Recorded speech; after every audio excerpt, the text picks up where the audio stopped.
জিনিসপত্র ট্রান্সফার হচ্ছে, নিশ্চয় সাজানোর জন্য সুগাও সাহায্য করছে। সাথে আছে জাঙ্কুকের কতগুলো ছেলে। ইয়োনো সিঁড়ি বেয়ে ছাদে ওঠার সময় তেকে ডাকছে, আপু সাথে আসো, জাঙ্কুক ভাই ডাকে তোমাকে। ইস, মান ইজ্জত শেষ করার জন্য ডাকছে। তে কোনো জবাব দিল না। ইয়োনো বেশ ভাব নিয়ে চলে গেল। জিমিন কিছুক্ষণের মধ্যে এসে তের হাতে ফোন ধরিয়ে বলল, ধর, সুগার সাথে কথা বল। তারপর টিভি অন করে সিরিয়াল দেখতে বসলো। ফোনের ওপাশে সুগা চেঁচাচ্ছে। তে একটু কেসে কথা বলতে শুরু করলো, আসসালামু আলাইকুম ভাইয়া, তা একই বাড়িতে থেকে কল কেন করছেন? প্রথমে তের কথা শুনে সুগা চমকালো, তারপর জিমিনের নামে নালিশ করতে শুরু করলো। তে আর বলো না, তোমার এই ছাগল বোন আমাকে পাগল করে ছাড়বে। কতক্ষণ যাবত বলছি একটু ছাদে আসতে, ও আসছে না, এমন কেন করছে? তে এবার মুচকি হেসে বলল, তো তুলে নিয়ে যান।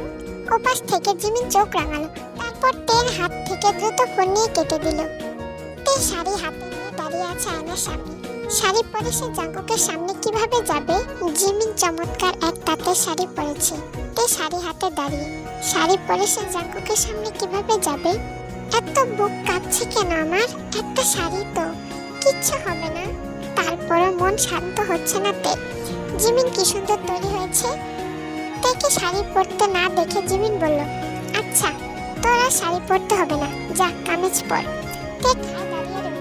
শাড়ি পরাটা আজ তার বাধ্যতামূলক, না হলে জাঙ্কুক টার্গেট চিবিয়ে খেয়ে ফেলবে। তে সাহস সঞ্চয় করে জিমিনকে বলল, আপু আমাকে শাড়ি পরিয়ে দাও।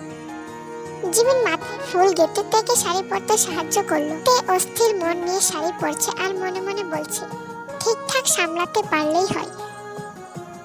একবার জিমিনকে বলেও দিল, আপু বেশি করে সেফটি পিন ব্যবহার করো। আরে শান্ত হও, কিচ্ছু হবে না, না হলেই ভালো। শাড়ি পরিয়ে জিমিন কিছুক্ষণ পর্যবেক্ষণ করলো তেকে। মাশাআল্লাহ তে, তোকে তো শাড়িতে দারুণ লাগছে, জাঙ্কুক পাগল না হলেই হয়। এই তো তের বুকে স্রোত বাড়িয়ে দিল জিমিন। যাও সে নিয়ন্ত্রণ করেছিল সেটাও নিমিষেই সমাপ্তি ঘটল। তে দুর্বল কণ্ঠে বলল, চুপ থাকো প্লিজ। জিমিনের হাসি আর দেখে কি, সম্পূর্ণ তৈরি হয়ে তে আয়নার সামনে দাঁড়ালো। চুল ভাজে ভাজে কোমরে দুলছে, সিল্কি শাড়িটা বেশ সুন্দর। কিছুক্ষণ থেকে দেখে জিমিন নিজে একাই ছাদে চলে গেল। তে আয়নার সামনে এখনো দাঁড়িয়ে, সে মনে মনে ভাবছে, জাঙ্কুক ভাইয়ের সামনে দাঁড়ানোর শক্তি পাচ্ছি না। তার ওই শাড়িতে, যেটা তার সামনে কখনো পড়েছে বলে মনে হয় না। ছাদের সিঁড়িতে ঝাপটি মেরে দাঁড়িয়ে, পা উঠাতে চাচ্ছে না তে। কোন মুসিবতে পড়লো সে? এমনটা কেন হচ্ছে? দ্রুত পায়ে 4-5 সিঁড়ি উঠে আবার দাঁড়িয়ে পড়লো তে। বুকে স্রোত গতিপথ খুঁজে পাচ্ছে না সে। প্রচন্ড নার্ভাস লাগছে। জেনি এতক্ষণে তেকে দেখে ফেলেছে। তেকে ডাক দিল, এই তে, দ্রুত ওঠো, সকালেই চলে এসেছে। তে অনেকটা দেরি করে ফেলেছে। বুকে ধুকপুকানি নিয়ে ধীরে ছাদের দিকে চলল। সর্বপ্রথম নজরে আসলো স্পষ্ট লাইটিং দ্বারা ছাদের ডেকোরেশন। চমৎকার এক বড় ছবি ফ্রেম করা সামনে। আরেম আর জিনি, তারা দুজনেই সেই ছবির সামনে দাঁড়িয়ে। আরেম সাদা ধবধবে রঙের পাঞ্জাবি পরেছে, তেমন জিনও টকটকে একটা লাল বেনারসি পরেছে। দুজনের চমৎকার ড্রেস আপ দেখলো তে। আশেপাশে নজর গেল, সকলে সাদা রঙের পাঞ্জাবি পরেছে। জিনের আনন্দে দু চোখ জলজল করছে।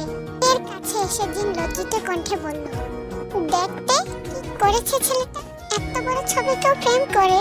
তুই বল আমায়। তে এবার জাঙ্কুকের দিকে তাকালো। জাঙ্কুক এখনো তের দিকেই চেয়ে। তের শরীরে সব শক্তি যেন কেড়ে নিচ্ছে জাঙ্কুক তার চাহনি দিয়ে। লোকটা এমন করছে কেন?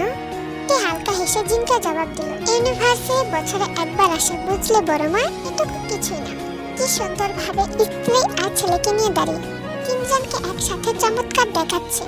জেনে চেঁচাচ্ছে, জাঙ্কুক ভাইয়া ক্যামেরার সামনে আসো, তেকে পরে দেখে নিও, আপাতত ছবি তুলতে দাও, আমরা ছবি তুলবো। বড়রা সকলে একসাথে ছাদে। কি লজ্জাজনক পরিস্থিতিতে পড়ে গেল তে। লজ্জায় আর মুখ তুলতে সক্ষম হলো না তে। ছবি তোলা শেষ করে তারা সব কাজিন একসাথে হলো। জেনি হঠাৎ জাঙ্কুকের দিকে নজর দিয়ে বলল, আজ তো কিছু একটা হচ্ছে। জাঙ্কুক ভাইয়া দেখছি শুধু তের দিকেই তাকিয়ে। তে এমনিতে একটু নার্ভাস হয়ে আছে। এদের এসব কথা শুনে তে শ্বাস আটকে আসছে। দ্রুত শাড়ির কুচি ধরে অন্যদিকে হেঁটে চলল। জেহব ছাদের এক কোণায় দাঁড়িয়ে, সাদা পাঞ্জাবি পরেছে। এখনো কতটা ইয়াং দেখাচ্ছে, মনেই হচ্ছে না 50 পেরিয়েছে। তের মনে হলো তার বাবার মন খারাপ। তে দ্রুত গিয়ে জিহুপের হাত ধরলো। জিহুপ হঠাৎ তেকে দেখে হেসে ফেলল। জিহুপ আজকাল খুবই নরম হয়ে গিয়েছে, আগের তুলনায় বেশি শান্ত কণ্ঠে কথা বলে। তে তার বাবার কাছে গিয়ে আবদার করলো, বাবা চলো ছবি তুলবো। জিহুপকে এক প্রকার টেনে নিয়ে গেল তে, কাঁধে মাথা রেখে কয়েকটা ছবি তুলল। জিহুপ বাচ্চাদের মতো হেসে অভিযোগ করছে, আমার ছবি তোলার বয়স আছে নাকি বোকা মেয়ে। ইস, এখনো কত ইয়াং লাগে তোমাকে জানো বাবা। সেটা তো শুধু তোর চোখে মা। তের সাথে জিমিন আর জেনিও মত জানালো। সুগারা মদের ব্যবস্থা করেছে, ছাদের এক কোণায় কি সুন্দর করে টেবিলে রেখেছে। এইসব খাবে এরা? দেখা গেল শুধু জাংকুক, সুগা, ইয়োনো এরা না, তের বাবা সহ আরেমও খেলো কিছুটা। কিছুটা খেয়ে আরেম সবাইকে নির্দেশ দিল, বেশি খেও না, রাত হচ্ছে, দ্রুত শেষ করো এগুলো। আরেম চলে যাচ্ছে। জিহুপ যাওয়ার সময় তেকে বলল, আর থেকে কি করবে মা, রুমে চলো। তে তো পেয়ে গেল একটা সুযোগ। সে তো মনে মনে এই সুযোগটাই খুঁজছিল কিভাবে যাবে। তে সিঁড়ির দিকে পা বাড়াতে জেনি এসে দ্রুত তের সামনে দাঁড়ালো আর জিহুপকে বলল, আরে চাচ্চু, কেমনে যাবে ও? এখন আমাদের এনজয় করা বাকি আছে। জিহুপ হেসে চলে গেল। অসহায় তে রয়ে গেল। জাংকুক একের পর এক ড্রিঙ্ক করে যাচ্ছে। তার কিছু কাজিনরাও করছে, শুধু সুগা দাঁড়িয়ে। সুগার সামনে জিমিন দাঁড়িয়ে। জিমিন কাঁচা খেয়ে ফেলবে সুগাকে যদি সে মদে একটু হাত দেয়। তে অসহায়ভাবে জেনি আর ইয়োনো নাচ দেখছে। দুজনে হাই হিটে অতিরিক্ত ডান্স দিচ্ছে। তে আর চোখে জাংকুকের দিকে তাকালো। জাংকুক তের দিকে তাকিয়ে যেন অপেক্ষা করছে তে কখন বলে, আপনি এসব হাবিজাবি খাওয়া বন্ধ করুন। হঠাৎ জাংকুকের চোখে চোখ পড়তেই তে অস্বস্তিতে পড়ে যায়।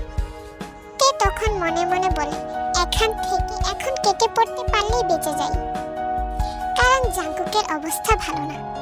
ড্রিঙ্ক করলে আবার জাংকুকের মাথা ঠিক থাকে না। কিন্তু জেনি আর জিমিন যেতে দিচ্ছে না থেকে। রাত 1টা বাজে। সকলেরই মাতাল অবস্থা। সকলের মাঝে জাংকুক দাঁড়িয়ে। জাংকুককে দেখে বোঝা দেয় তার অবস্থা কেমন। খুব নরমালি সুগার সাথে কথা বলছে। অবশ্য জাংকুক এসব খেতে অভ্যস্ত। জিমিন, ইয়োনো, সুগা, জেনি সিঁড়ির দিকে পা বাড়ালো। তে মনে মনে ভাবলো, আজকের মতো বেঁচে গেলাম, কারণ সুজা, ভাই বোন সকলেই ছিল একসাথে। এমন মুহূর্তে জাংকুকের উল্টাপাল্টা কথা বললে তার কি মান সম্মান থাকতো? তে নামতে নেবার সময় জাংকুক মুখ খুলল, তে তুই থাক। জাংকুকের কথা শুনে জিমিন হেসে দিল। তারপর সুগার উদ্দেশ্যে বলল, তাড়াতাড়ি চলো তো এখান থেকে, আমাদের এখানে কাজ নেই। তে প্রথমে তাদের সাথে যেতেই নিচ্ছিল। ভয়ে আর অনুভূতিতে শ্বাসরুদ্ধকর অবস্থায় আছে। পেছন থেকে জাংকুকের হাত চেপে ধরল। বহু কষ্টে তে জাংকুকের দিকে তাকালো। জাংকুকের সেই লাগামহীন চাহনি। এভাবে তাকিয়ে আছেন কেন? ছাদ সম্পূর্ণ খালি হতে জাংকুকের কাছে আসলো। শুকনো কণ্ঠে তে বলল, শীত করছে ভাইয়া, আমি যাই। জাংকুক তেকে ছেড়ে দিল। পরপর গিয়ে আবার সুইচ টিপলো। সঙ্গে সঙ্গে ছাদের সকল লাইটস বন্ধ হয়ে গেল। চাঁদের আলোয় জাংকুককে দেখা যাচ্ছে। জাংকুককে তে তার কাছে আসতে দেখে পিছু হাঁটলো। বরাবর গলা ঠোঁট শুকিয়ে আসছে তার। পেছনে ছাদের শেষ সীমানার দেয়ালে নিজেকে শক্ত করে চেপে ধরলো। কিছুটা কেশে বলল, দেখুন আমি যাই। ভাজে ভাজে থাকা শাড়ি ভেদ করে তের কোমর স্পর্শ করলো জাংকুক। পিছাতে পিছাতে তের পিঠ দেয়ালে ঠেকে গেল। জাংকুক একদম তের সঙ্গে লেপ্টে দাঁড়ালো। জাংকুকের শরীর থেকে মদের তীব্র গন্ধ আসছে, অথচ তার লাগামহীন হাতের স্পর্শে কিছুতেই মনোযোগ দিতে পারছে না তে। তে জাংকুকের হাত সরাতে চাইল, কিন্তু জাংকুক আরো শক্ত করে ধরলো। তে কিছুটা কুঁকড়ে উঠলো, বলতেই নিচ্ছিল, ছাড়ুন প্লিজ। তার আগে জাংকুক তে ঠোঁটের সঙ্গে নিজের ঠোঁট মিলিয়ে দিল। জাংকুকের তীব্র স্পর্শে তের কথা অসম্পূর্ণ রয়ে গেল। তে আর কিছু বলতেই পারছে না। জাংকুকের মুখে তীব্র মদের টেস্টে কপাল কুঁচকে আসছে, আবার অনুভূতিতে চোখ ভিজেও আসছে। ইউনিভার্সিটি রাতে সেই ভয়ানক ঘটনার পর তে জাংকুককে অ্যাভয়েড করতে শুরু করলো, কিন্তু বেশি দিন করা সম্ভব হলো না। ঢাকা যাবার পূর্বে জাংকুক জোরপূর্বক তের রুমে আসলো। নিজের সর্বশক্তি দিয়ে তেকে জড়িয়ে ধরলো। তারপর তের কানে কানে বলল, গুরুত্বপূর্ণ কিছু কাজ আছে, এবার ফিরতে দেরি হবে, সাবধানে থাকবি। জাংকুক যখন বলে গেল ফিরতে দেরি হবে, তার মানে এটা সাধারণ দেরি নয়। হলো সেটা। মাসের পর মাস যাচ্ছে, জাংকুক ফিরছে না। এদিকে তে দুদিন কেঁদে ফেলেছে। বারবার বলার পরও জাঙ্কুক ফিরেনি। খাওয়া দাওয়া কমে গিয়েছে তে, ঠিক মতো ঘুমাতে পারছে না। কত রাত কেঁদে ঘুমিয়েছে হিসাব নেই, অথচ এত কষ্টের মাঝে কলেজে যেতে হয়েছে প্রতিদিন। সেখানে গিয়েও শান্তি নেই, নিলসির নতুন নতুন বাজে কথা শুনতে হয়েছে। বিকেলেতে জিহুক আর আরেমের কথার মাধ্যমে জানতে পেরেছে জাঙ্কুক তাদের বিয়ের বিষয়ে কথা বলেছে আরেমের সঙ্গে। জাঙ্কুক তার বাবাকে বলে দিয়েছে, যেদিন আমাদের ব্যাপারে সিদ্ধান্ত নিবে সেদিনই আমি বাড়ি ফিরব। এতদিন এই বিষয়ে বিন্দুমাত্র ধারণা ছিল না তার, এমনকি ইয়নো জিমিন তাদেরও নেই। বিষয়টা গোপন ছিল। রাত 10টার দিকে আরেম থেকে ডেকে পাঠালো। কে শিওর এই বিয়ের বিষয় নিয়ে কথা বলবে। যখন ড্রয়িং রুমে পৌঁছালো তখন সকলে উপস্থিত ছিল। আরেম ইশারা করলো তার পাশে বসতে। তেও গিয়ে চুপচাপ আরেমের পাশে বসে পড়ল। তে বাম পাশে তার বাবা জিহুক। তে আর চোখে তার বাবাকে দেখে নিল। জিহুক মুচকি হাসছে।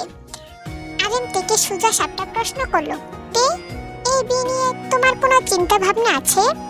তে চুপচাপ বসে রইল। আরেম তের কোনো জবাব না পেয়ে হাসলো, তারপর আবারও বলল, তোমার সিদ্ধান্ত শেষ সিদ্ধান্ত হবে। তুমি যা বলবে সেটাই হবে। জাঙ্কুক তোমায় পছন্দ করে, তাই তাকে বাধ্যতামূলক বিয়ে করতে হবে তার কোনো মানে নেই। বা আমরাও তোমার আপনজন সেটা ভেবে রাজি হবে এমন কোনো মানে নেই। তোমার যদি জাঙ্কুককে পছন্দ না হয় নির্ভয়ে জানাতে পারো, বা অন্য কাউকে পছন্দ করো কিনা সেটাও জানাতে পারো।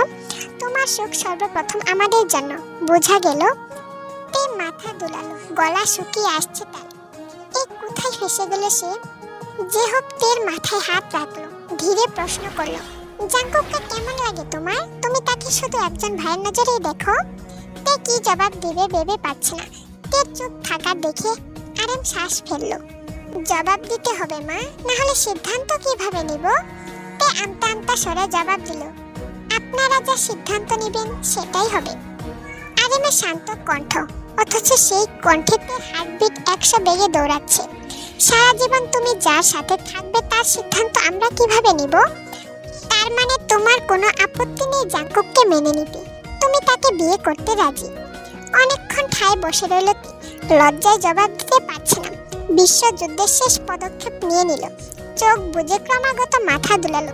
সকলে হেসে ফেলল। তে কিছুটা লজ্জা পেয়ে গেল।